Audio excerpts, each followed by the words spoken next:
On a narrow barrier island off the coast of Florida stands a palace that was never meant to survive. Mar-a-Lago, 17 acres of land, stretching from the Atlantic Ocean on one side to Lake Worth Lagoon on the other. 126 rooms, 36,000 antique tiles. A house so enormous that the woman who built it needed a staff of around 60 people just to keep it alive. Marjorie Merriweather Post. One of the richest women in America in the 1920s. Imagine this. A state as something permanent. She filled it with treasures from Europe and beyond. Presidents, diplomats, and royalty walked through its halls. She believed it would stand forever. For a moment in the 1980s, it almost didn't. After her death, the property became a burden. The government decided it was too expensive. Private buyers backed away. Demolition permits were approved. In 1985, wrecking crews were briefly on standby, ready to turn her dream into rubble. That never happened. Mar-a-Lago refused to disappear. But its story does not begin with Post or with architects or with Donald Trump. It begins with an accident at sea. A wrecked Spanish ship, a strange cargo, and a chain of events that turned an anonymous scrap of coastline into the winter capital of American wealth. To understand Mar-a-Lago, you first have to understand the place that made it possible. A place that did not even have a real name until 1878, January 9th, 1878. The Spanish brig Providencia ran aground off the Florida coast while sailing from Havana to Barcelona. As the ship broke apart in the surf, its cargo spilled into the waves, 20,000 coconuts packed tightly in the hold. The nuts washed ashore on a lonely barrier island locals casually called Lake Worth country. Only a few scattered settlers lived. There in rough wooden shacks, they rushed to the beach, not to rescue the crew. The sailors had already abandoned ship, but to claim salvage. Families hauled coconuts away by the cartload. Some cracked them open for food and milk. Most saw something more valuable, seeds. They planted the coconuts wherever they could. The coconut palm wasn't native to Florida, but it loved the sandy soil and humid subtropical air. Within a decade, the shoreline was lined with palm groves. What had been rough scrubland and tangled vegetation began to look like an exotic tropical coast. Visitors from the north noticed. The island needed a new name. Palm Beach seemed obvious. The first permanent settlers had arrived only a few years earlier. In 1872, they found an unforgiving wilderness. Summers were brutally hot. Storms blew in with almost no warning. The nearest real town was more than 100 miles to the north. Supplies came by boat if they came at all. Those early pioneers cleared land by hand, hacking through brush, creating space for simple homes and crops. They planted citrus and pineapples, fished the lagoon and the ocean, and did just enough to survive. In 1880, a small hotel called the Coconut Grove House opened, offering plain meals and basic rooms to a handful of wealthy northerners willing to endure the long, uncomfortable journey to escape winter. By 1890, around 200 people lived in the area. A modest church stood by the water. A tiny post office handled irregular mail. A settlement called Sticks housed many of the black laborers whose work kept the community functioning. Palm Beach was still isolated, known only to hardy residents. And adventurous winter visitors thought everything changed in 1893. That spring, Henry Morrison Flagler stepped onto the island. He was 63, already phenomenally rich from his partnership with John D. Rockefeller and Standard Oil. He had recently built the spectacular Ponce de Leon Hotel in St. Augustine and proved something no one had fully believed before. Wealthy Americans would travel to Florida if someone gave them enough comfort and glamour. Flagler walked the narrow island, studying it like an engineer and a showman at the same time. He examined the coral rock beneath the sand, noted the calm lagoon on one side and the open Atlantic on the other. He saw not what it was, a rough settlement with primitive infrastructure, but what it could be with enough money and vision. A luxury winter resort for the richest families in America. Began buying land immediately. That May, construction started on the Royal Poinciana Hotel, a vast wooden structure that would eventually boast more than 1,100 rooms. At the time, the largest wooden building in the world. Materials arrived by barge and boat. Hundreds of workers swarmed the site. The hotel faced the lake, its long facade catching the evening light. But the project created new problems. Where would all those workers live? How would the hotel find enough staff and services on a tiny island with so few residents? Flagler looked across Lake Worth to the empty mainland and made a decision that would permanently change the region. He would create a new town from scratch. West Palm Beach was designed as a support city for the resort. Workers would live there. Shops, laundries, supply depots, and other businesses would operate there. It would provide everything necessary to keep the luxurious island resort running, but remain safely out of sight of the wealthy guests enjoying their tropical escape. The Royal Poinciana opened on February 11, 1894. A month later, Flagler's Florida East Coast Railway reached West Palm Beach for the first time. Well-to-do northerners could ride private rail cars straight down the coast and step almost directly from train to hotel, without ever touching the rough frontier beyond the polished platforms. The guests came. And they kept coming. Flagler doubled down. In 1896, he opened a second hotel, the Palm Beach Inn, on the ocean side of the island. It later became known as the Breakers. Now, visitors had direct access to the Atlantic. A long pier pushed out into the sea, allowing ships from Nassau, Havana, and Key West to dock with passengers and cargo. A new ritual emerged. The season, 8 to 12 weeks each winter when America's wealthiest families abandoned the cold north for Palm Beach's warmth. They didn't just check into hotels. They began building houses, so-called winter cottages, that were, in reality, palaces rivaling the grand estates of Newport and the Berkshires. Flagler set the tone in 1902 with Whitehall. His 55-room, marble mansion. It announced that Palm Beach was no longer a remote curiosity. It was now a serious stage for American high society.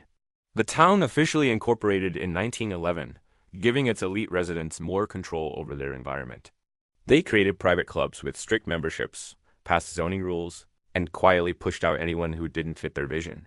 A tropical form of American aristocracy was being engineered in real time by the early 1920s. Palm Beach had become the winter capital of American wealth.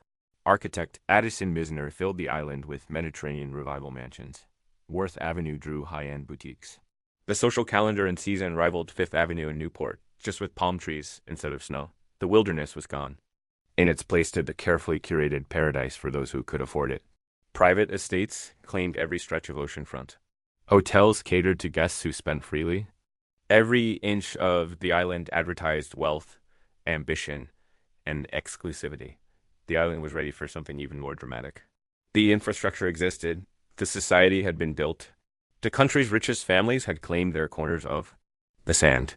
All that was missing was someone with enough money, enough taste, and enough audacity to build a palace that would overshadow everything that came before. That person was about to arrive. On May 9th, 1914, a telegram shattered Marjorie Merriweather Post's world. Her father, Charles William Post, had taken his own life at his California estate. He was only 59. Marjorie was 27. In a single day, she became one of the wealthiest women in America and the heir to a fast-growing food empire. Charles W. Post had built his fortune from almost nothing. In Battle Creek, Michigan, he started with a barn and an idea, a hot cereal drink he called Postum, made from roasted wheat and molasses. He sold it as a health alternative to coffee, backing his claims with bold, often dubious advertising. The marketing worked. Grape Nut cereal followed, then Post Toasties. By the time he died, the Postum Cereal Company was a household name across the United States. Marjorie was not a sheltered heiress, suddenly handed a business she didn't understand. From childhood, her father had trained her like a junior executive. At 10 years old, she sat at the edge of boardroom tables, listening to discussions about costs, factories, advertising, and distribution. As a teenager, she learned how to read balance sheets and how to think about customers, not just products. She knew the company from the inside when most women of her class were expected to know only society invitations and charity luncheons. Still, the world of 1914 was not built for a woman in power. She could not even vote yet. Corporate boardrooms were closed circles of men. Legally and socially, people expected important decisions to come from a husband, not a widow in her 20s. Her first husband, Edward Bennett Close, was not that man. A comfortable lawyer from a good family, he preferred Greenwich society, country clubs, and quiet respectability. He had little interest in risk or expansion. They had married in 1905 and had 2 daughters, Adelaide and Eleanor, but the marriage slowly unraveled. Marjorie needed a partner who understood the scale of what she owned, someone with the appetite to build an empire rather than simply preserve an inheritance. She found him in Edward Francis Hutton. E.F. Hutton was a stockbroker with sharp instincts and a taste for bold moves. He understood markets, leverage, and the power of timing. Where others saw risk, he saw opportunity. When Marjorie divorced Close in 1919, and married Hutton the following year. It was a union of money and strategy. She brought control of the Postum Cereal Company. He brought a ruthless understanding of modern finance. Together they transformed the business. The company went public in 1922, giving it access to capital on a much larger scale. Marjorie kept majority control. Hutton became chairman. Rather than remain a single-brand cereal firm, they began buying other companies.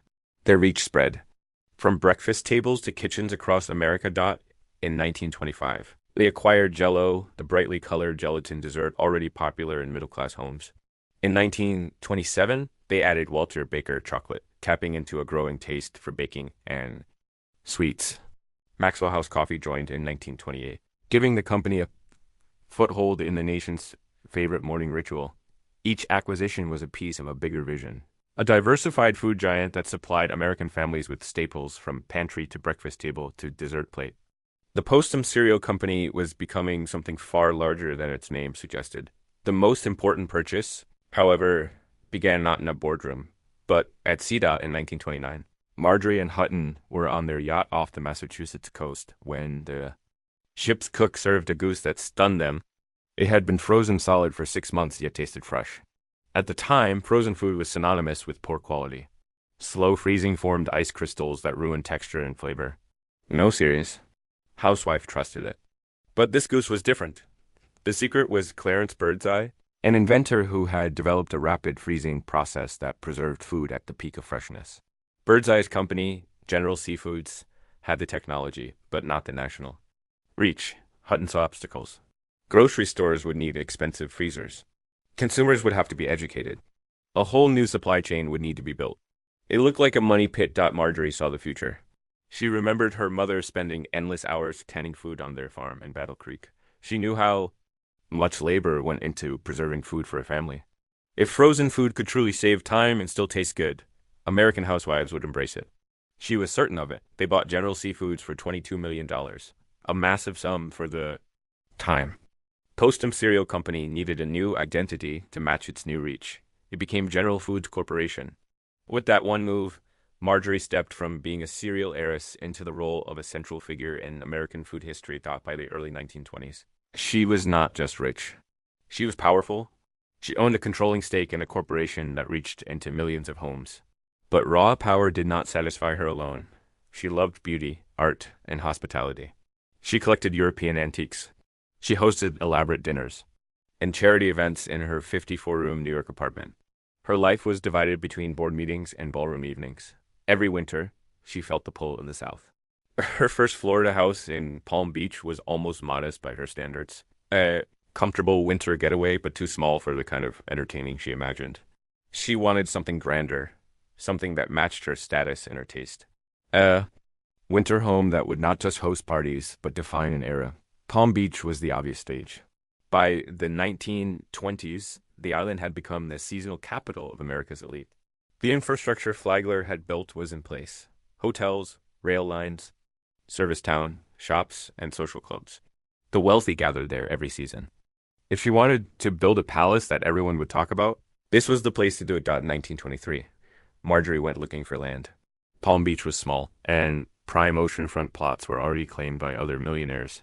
But she wanted something unusual, enough acreage to build a vast estate and geography that allowed her to see both the Atlantic and the Lagoon.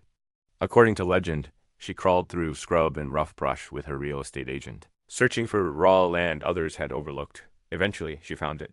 17 acres of coral-based ground stretching from ocean to lake, solid enough to support a massive structure in a hurricane-prone region. The views were perfect, the endless Atlantic on one side, the calm Lake Worth Lagoon on the other. It was exactly what she wanted, a canvas big enough for the dream in her head. Now, she needed people who could turn that dream into stone and plaster. She turned first to architect Marion Sims Wyeth, who had already designed her earlier Palm Beach home, Hokkaido. He understood her love for Mediterranean revival architecture and her desire for a house that felt both glamorous and livable. But this new project would be on another scale entirely. For the interiors, she wanted something beyond ordinary taste. She wanted drama, almost like theater. So she brought in Joseph Urban, a celebrated stage designer who had created sets for the Metropolitan Opera and worked with Broadway. Impresario Florin Ziegfeld. Urban was not a conventional residential decorator. He thought in scenes and moods and how a room could tell a story the moment someone stepped into it. That was exactly what Marjorie wanted. Wyeth would shape the structure. The crescent lines, the wings, the tower, the way the house stood on the land and faced the sea. Urban would shape the experience inside colors, tiles, carvings, and vistas that would emotionally overwhelm guests. Together, under Marjorie's firm direction and with her vast budget, they began planning something Palm Beach had never seen. Before, she had already turned a cereal company into General Foods. Now she was about to turn a strip of sand and coral into Mar-a-Lago, a house so ambitious that it would outlive her, nearly die, and then rise again as one of the most famous pieces of real estate in the world. In the spring of 1923, Marjorie Merriweather Post stood on 17 acres of raw Florida land, surrounded by tangled scrub and wind-shaped palms. Before her, the Atlantic crashed in steady rhythm. Behind her, the still surface of Lake Worth Lagoon shimmered beneath the sun. To almost anyone else, the land was wild, uneven, difficult, a challenge. To her, it was the beginning of a masterpiece. She gathered her architect, Marion Sims Wyeth, and her theatrical designer, Joseph Urban, and described her vision. Not simply a house, not simply a winter retreat. She wanted a palace, a Mediterranean fantasy built from the finest materials in the world, a residence so grand and so meticulously detailed that it would become the crown jewel of Palm Beach. Wyeth began sketching immediately. He designed the estate in a sweeping crescent shape, wrapping around a central courtyard like open arms. The main block would rise 2 stories, flanked by long wings that would hold guest rooms and service quarters. A dramatic tower, more than 70 feet high, would stand at the center, offering sweeping views in every direction: ocean, lake, gardens, and sky. Urban started imagining the house not as architecture, but as theater. He envisioned pastel stucco, walls glowing in the Florida sun, Venetian and Spanish influences blending seamlessly, and rooms that felt like stages set for unforgettable evenings. Every hallway, every archway, every window was an opportunity for spectacle. Construction began in late 1923, and immediately the peaceful land transformed into a booming industrial landscape. Hundreds of workers arrived gaily. West Palm Beach saw a surge of laborers crossing over, looking for jobs on what quickly became one of the largest residential construction projects in America. The site buzzed like a beehive of stonecutters. Carpenters, plasterers, tile craftsmen, and specialists of every kind working under brutal heat. The foundation presented the first challenge. Palm Beach sat on ancient coral rock, stubborn, unyielding, and incredibly difficult to excavate. Crews used dynamite to blast through the toughest layers, then hauled away the debris by hand and cart. The entire first floor had to sit firmly anchored into this coral bed to withstand Florida's vicious hurricanes. Marjorie insisted the house must endure. It must outlast storms, decades, and even generations. Once the foundation was secure, the real magic began.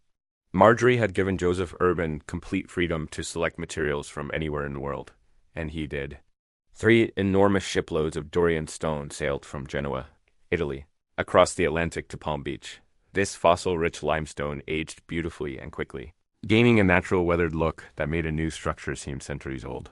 Once the stone blocks arrived, craftsmen began carving them on site, shaping arches, balustrades, and ornamental details exactly as Urban imagined them. And then came the tiles. One of the most extraordinary elements of Mar-a-Lago was Marjorie's acquisition of an entire collection of antique, Hispano-Moresque, and European tiles, 36,000 pieces in all once owned by the Havemeyer family. Giants of the American sugar industry, some tiles were hundreds of years old, hand-painted, delicate, and utterly irreplaceable. Installing them was a puzzle of staggering complexity. No 2 tiles were exactly alike. Floors became mosaics of ancient craftsmanship, fitted piece by some of the most skilled artisans in the country. What would have been an ordinary terracotta walkway for most people became a vibrant painting underfoot at Mar-a-Lago. Other materials arrived from equally distant places. Black and white marble flooring came from a Cuban castle. Venetian silks were ordered for wall coverings. Spanish-carved wooden beams became ceilings. Everywhere the eye could travel, Urban placed color, texture, depth, and drama. By 1924, the exterior walls began to rise. The red tile roof spread across the crescent shape. The tower climbed higher and higher into the sky. Locals stopped in the streets of Palm Beach to watch the progress. Even Flagler's Whitehall, once the island's greatest architectural marvel, now seemed modest in comparison. Construction was not smooth. Hurricanes knocked down scaffolding. Tropical storms delayed material shipments. The Florida summer heat exhausted the workers. But Marjorie visited frequently, guiding decisions with the same precision she brought to General Foods. She knew every detail, every curve, every embellishment. Nothing escaped her attention. Years passed, but the estate grew more magnificent. By the month, by late 1926, chandeliers were being hoisted into place. Decorative plasterwork was receiving its final touches. The gold leaf applied by master craftspeople shimmered across ceilings and doorframes. The Venetian silk walls glowed. The floors polished like mirrors. When the final bill arrived, it exceeded $7 million at the time, one of the most expensive private homes ever built in America. Adjusted for today, the cost would soar well above $100 million. In January 1927, after 4 relentless years of work, Mar-a-Lago was complete. A masterpiece in stone, tile, and imagination. A palace that defied comparison not only in Palm Beach, but across the nation. It was ready, not simply to be lived in, but to be seen, to host, to dazzle, to astonish. And Marjorie Merriweather Post was ready too. The house had been the project of her heart. Now she wanted to fill it with life. The very first party at Mar-a-Lago happened before the mansion was even finished. In March 1927, weeks ahead of the official opening, Marjorie Merriweather Post threw a dinner for close friends on the night of the annual Everglades costume ball. Guests arrived in extravagant outfits inspired by the court of Louis XVI. Marjorie and her husband at the time, E.F. Hutton, appeared as the king and queen themselves, glittering in silk and jewels. The house half constructed, half magical made an unforgettable impression. Workers were still sanding walls in the guest wing. Painters were applying final coats in remote corners. But the main rooms were ready, and that was all Marjorie needed. When she imagined Mar-a-Lago, she did not see a quiet private home. She saw a palace built for life, music, conversation, and spectacle. She saw an engine of hospitality. Her instincts were correct. The winter season of 1927 marked the beginning of what Mar-a-Lago was truly designed to do. Become the beating heart of Palm Beach social life. Every January, Marjorie arrived with trunks of gowns, jewelry, linens, and art pieces she rotated through the rooms. Her staff prepared the house for a whirlwind of dinners, galas, concerts, charity functions, and overnight guests. Between mid-January and late March, the mansion no longer felt like a private residence. It felt like a grand hotel run by the most gracious and meticulous hostess in America. Her dinner parties were legendary.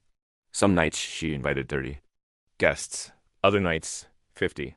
The dining room massive yet intimate under chandeliers and gold-leafed. Ceilings accommodated everyone without feeling crowded. The menu was always exquisite, cooked by chefs she had hired away from top New York restaurants. Her guest lists were masterful blends of business power, political influence, aristocratic lineage, artistic brilliance, and social glamour. A senator might find himself seated next to a European duke while across the table, a Broadway musician chatted with an industrialist's wife.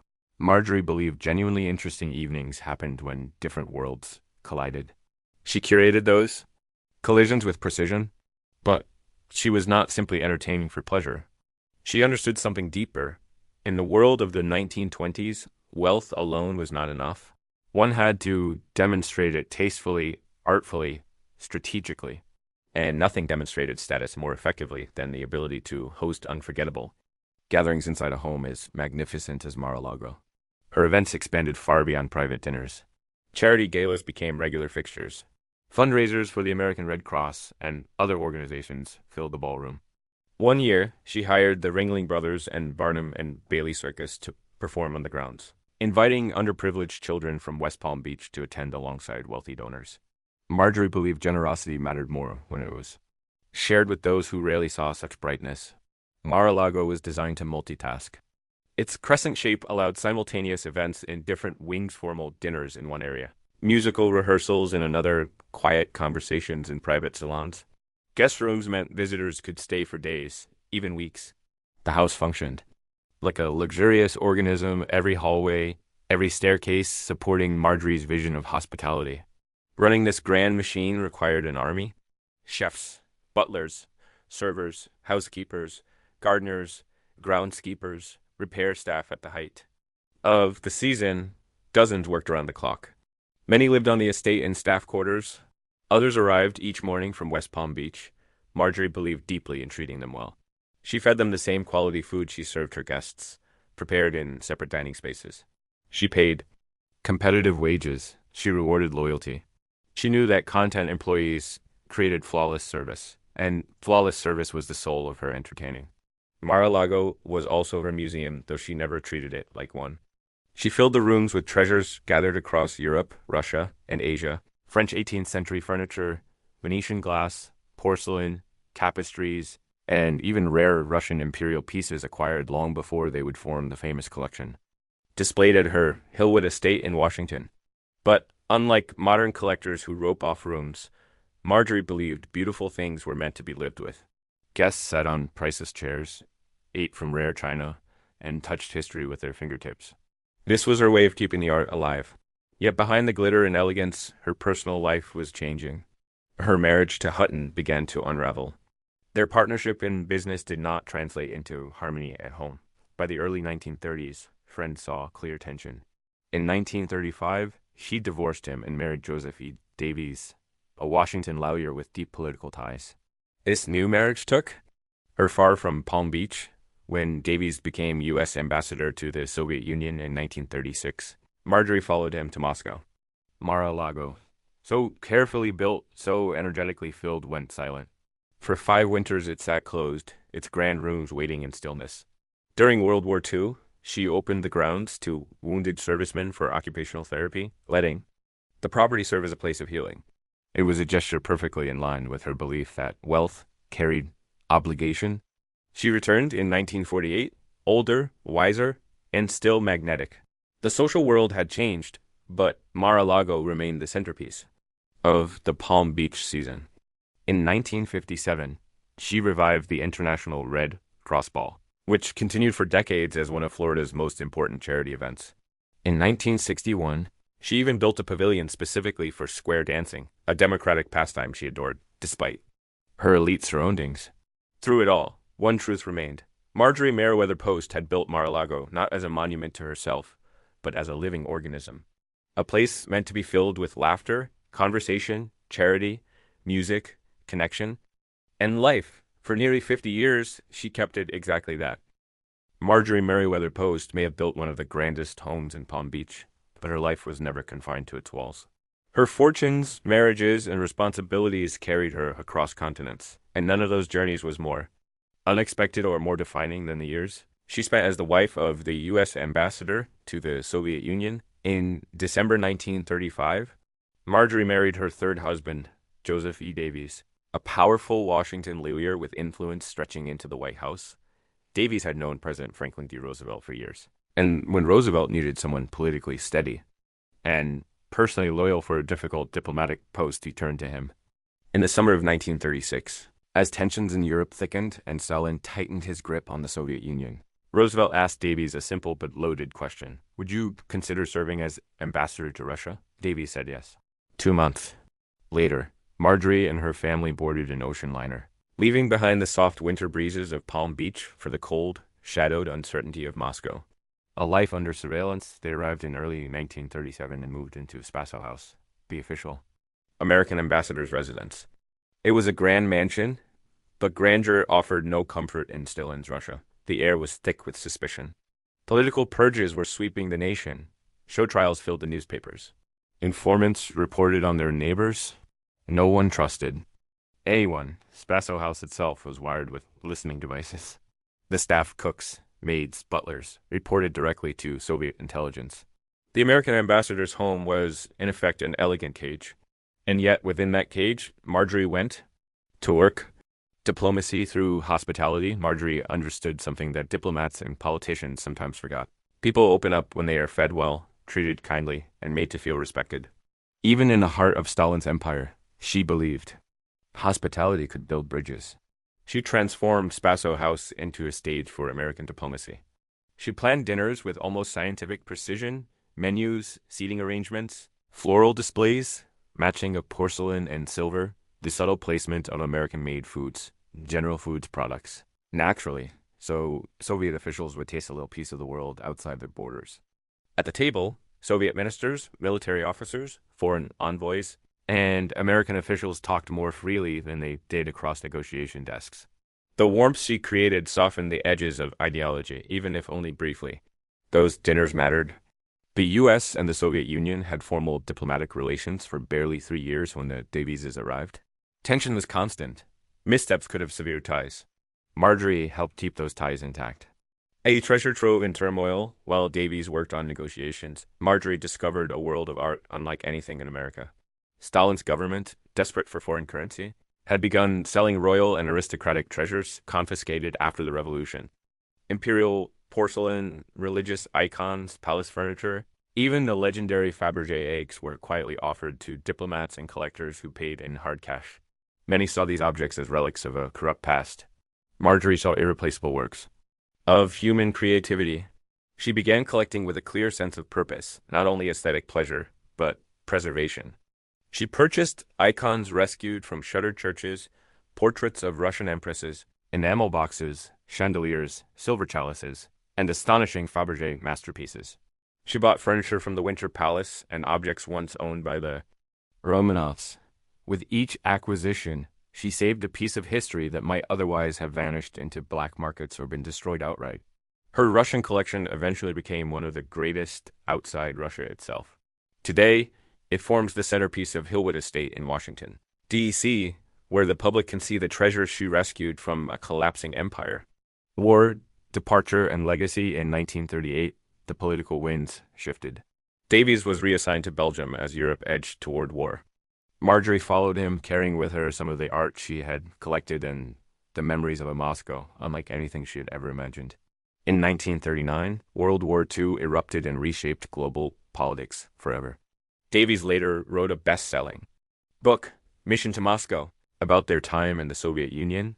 Hollywood turned it into a film in 1943, with actress Anne Harding portraying Marjorie, a rare instance of an American socialite becoming a character in a wartime movie. The marriage to Davies lasted until 1955. After their divorce, Marjorie kept the art, the memories, and the knowledge that she had played an essential, unofficial role in one of the most complex diplomatic chapters in American history. A hostess. In any climate, Marjorie never thought of herself as a diplomat. She had no formal training in foreign policy. Yet she brought to Moscow the same talent she used in Palm Beach, the ability to make a room glow, to make guests feel valued, to use beauty and hospitality as tools of connection. In a world of fear and silence, she created warmth. In a regime that erased the past, she preserved it. In a country suspicious of outsiders, she offered something human, something disarming, something unforgettable. Even surrounded by surveillance, propaganda, and political terror, Marjorie Merriweather Post proved that her true power was not wealth alone. It was the ability to bring people together even in the unlikeliest of places. By the late 1960s, time was catching up with Marjorie Merriweather Post. She was in her 80s, still elegant, still commanding, but increasingly aware that the world she had shaped was changing around her. And she faced a question that haunts many builders of great estates. What happens when I am gone? Mar-a-Lago, her Florida masterpiece, was the most complicated piece of that puzzle. Hillwood in Washington could become a museum, or Adirondack Camp could go to New York State. But Mar-a-Lago, that was different. It was vast. It was expensive. It was alive in a way that required constant care, constant staff, constant money. No single person, certainly not her daughters, wanted the responsibility of running a 126-room palace designed for endless entertaining. The operating costs alone exceeded $1 million a year. The utilities, the grounds, the repairs, the employees, Mar-a-Lago consumed resources at a scale normal families could not imagine. For the first time, she considered something she once found unthinkable: demolition. By the late 1960s and early 70s, many of America's Gilded Age mansions had already been torn down. Maintenance costs wiped them out just as efficiently. Wrecking balls, developers loved the land. Palm Beach land, especially. 17 ocean-to-lake acres in the heart of the island were worth a fortune. But destroying Mar-a-Lago felt like destroying a piece of herself. She had spent 4 years building it, half a century filling it, and a lifetime using it to unite people.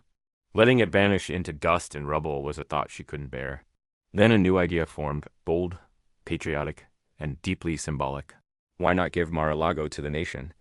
The United States had Camp David in Maryland, Blair House in Washington, but no winter presidential retreat. Florida was becoming increasingly important in politics and diplomacy. Why not present visiting leaders with a setting that displayed American craftsmanship, American luxury, American ambition? She imagined presidents walking the same halls where she had hosted royalty and diplomats. She imagined state dinners under Urban's painted ceilings. She imagined America using her home the way she had used it for hospitality, connection, and influence. So she made the offer. Her lawyers crafted the plan carefully. Upon her death, Mar-a-Lago would transfer to the National Park Service. Marjorie funded a trust of $100,000 a year to help cover upkeep, a generous sum at the time. And in 1972, Congress approved the gift. President Richard Nixon signed the acceptance legislation. Marjorie received the recognition she wanted. Her palace would live on as a national treasure. She died the following year, on September 12, 1973, at age 86, and instantly everything began to unravel. A White House retreat that wasn't just months before her death. President Nixon had built his own retreat in Key Biscayne. He didn't need Mar-a-Lago. After Watergate consumed his presidency, he never returned. President Gerald Ford preferred skiing in Colorado, not Florida sun. President Jimmy Carter's administration studied the estate seriously, touring the property, reviewing security needs, and analyzing costs. The findings were grim. The trust fund covered barely 10% of actual expenses. The staff requirements were enormous. The noise from nearby Palm Beach Airport made presidential security a nightmare. A public road ran too close to the property. Protecting a president here would require a complete infrastructure overhaul. In 1977, Carter's team recommended abandoning the gift. Congress debated the issue for years. Finally, in December 1980, they passed legislation returning Mar-a-Lago to the Post Foundation. After 7 years of federal ownership, the United States government had never once used the property. No president had slept there. No state dinner had been hosted. No diplomatic meeting had been held. The dream Marjorie imagined never materialized. A mansion without a future. Now the Post Foundation had the same problem Marjorie faced. What do you do with a palace that costs millions a year to keep alive? They tried selling it. The asking price? $20 million. Buyers came, walked through the grand rooms, admired the view, and fled when they saw the maintenance bills. No modern family wanted a house with the responsibilities of a luxury hotel. Years passed. The price quietly dropped. Nothing helped. Meanwhile, the house began to decay. Paint peeled. Tropical vegetation reclaimed the gardens. The once manicured lawns grew wild. Rooms that had glowed with gold leaf and Venetian silk were now dusty, dim, and tired. It was too expensive to keep, too expensive to sell, and too expensive to save. By 1985, the foundation reached the same painful conclusion Marjorie had feared. Mar-a-Lago must be demolished. Permits were filed. Developers prepared plans to carve the land into smaller lots. The mansion would soon vanish, just another casualty. Of changing times, wrecking crews were coming. Mar-a-Lago, the palace built to endure, was weeks away from destruction. And then, at the 11th hour, a 39-year-old New York developer picked up the phone and changed everything. Donald J. Trump had entered the story. In 1982, Donald J. Trump arrived in Palm Beach on vacation. He was 39 years old, already famous in New York real estate, the kind of man who noticed things other people overlooked. As he drove along Ocean Boulevard, something caught his eye, a sprawling, fading palace rising between the Atlantic and Lake Worth. It looked like it had been transported from Europe. A strange and magnificent relic surrounded by silence. It was Mar-a-Lago, and it was dying. The Post Foundation had been trying to sell the property for years. The price was high, the upkeep overwhelming, and no one wanted to inherit a mansion that functioned more like a small institution than a home. Trump, however, saw something the others didn't. Not the problems, the potential. He made an offer, $15 million. The foundation rejected it immediately. They believed the estate was worth far more. Its materials alone were nearly irreplaceable. They waited for another buyer. They hoped someone else would come along. Someone who would pay closer to the list price of $20 million. But no one came, not seriously. Not with money that would actually close. Trump didn't push. He didn't raise his offer. He simply waited and studied. And in that waiting, he found leverage. A genius move between Mar-a-Lago and the ocean sat. A thin strip of beachfront land owned by businessman Jack Massey. The man who helped expand Kentucky Fried Chicken into a national chain? Trump approached him privately and bought that land for $2 million. Then he announced his plan. He would build a large home on that beachfront strip right in Mar-a-Lago's direct ocean view. A move like that would effectively cripple the estate. Its most valuable feature, this sweeping, uninterrupted view of the Atlantic from the Grand Terrace, would be gone. Replaced by another mansion, the Post Foundation panicked. What was already hard to sell would now be nearly impossible. Buyers? Banished entirely.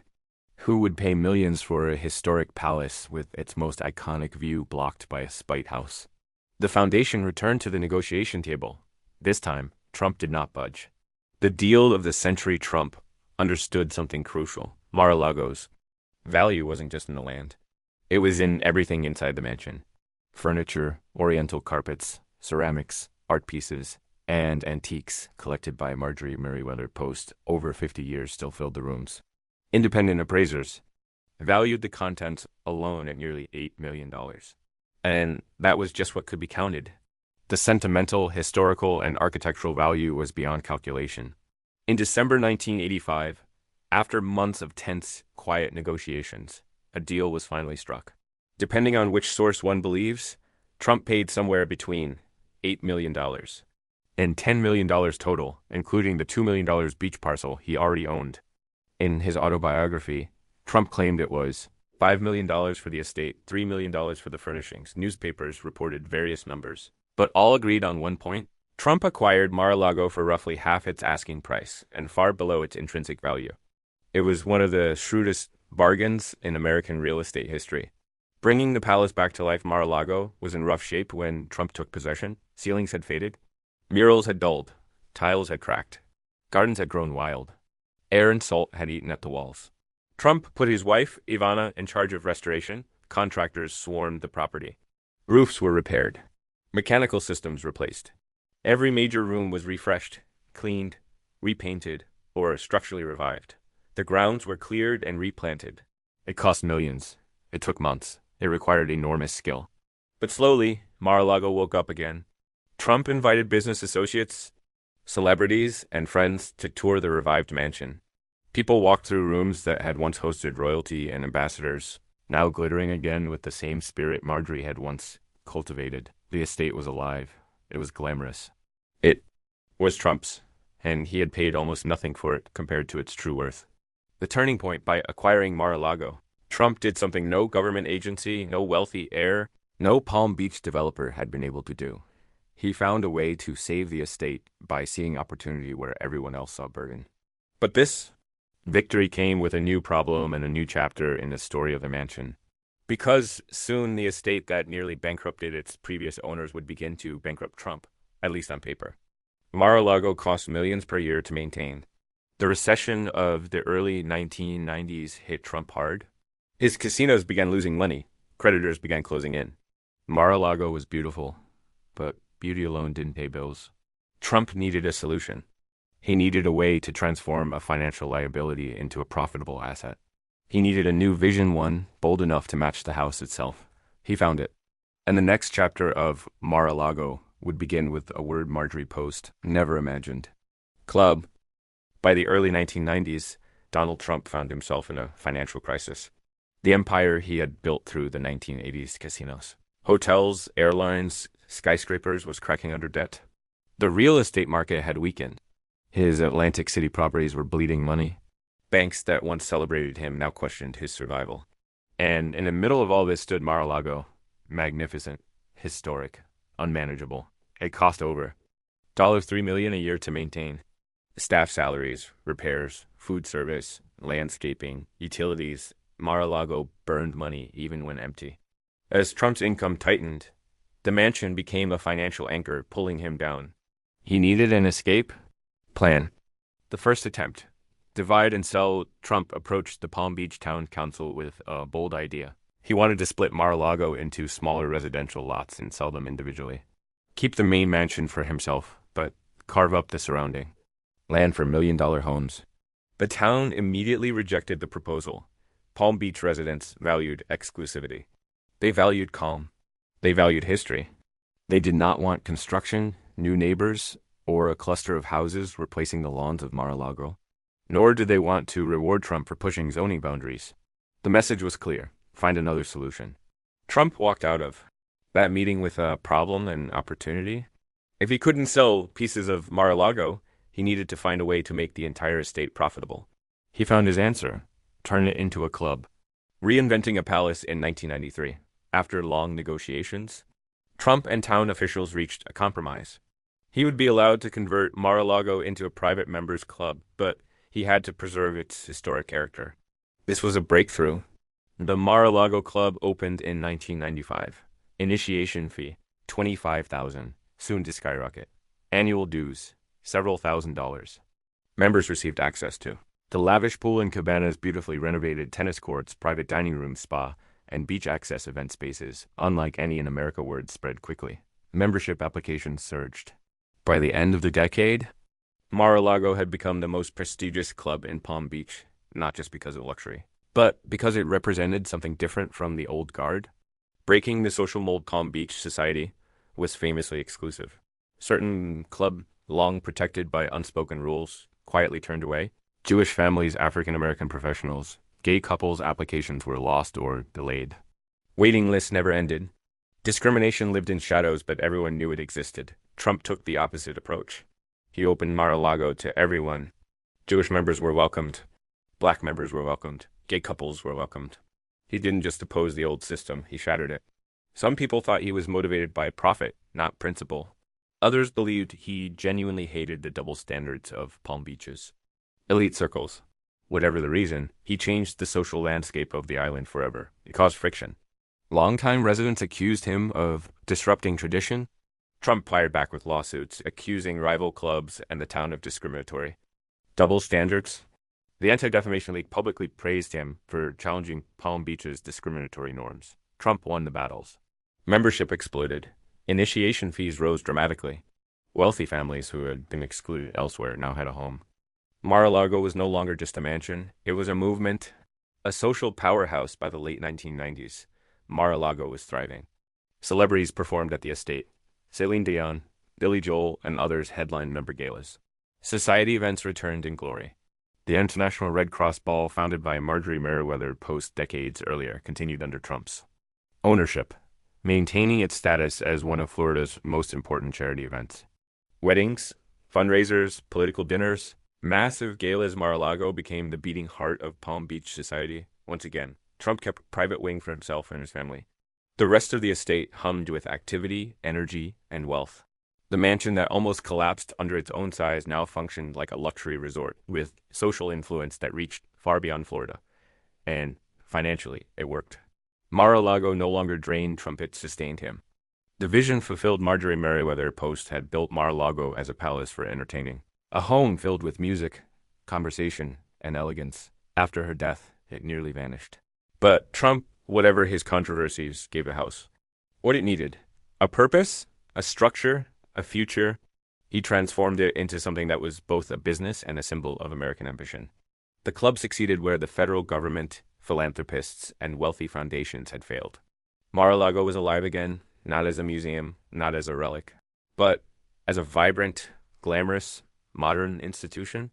The next chapter of its history would take it somewhere even more unlikely, into the center of American politics, power, and global attention. But that story begins later. For now, Mar-a-Lago had been saved by the one man bold enough to see what it could become.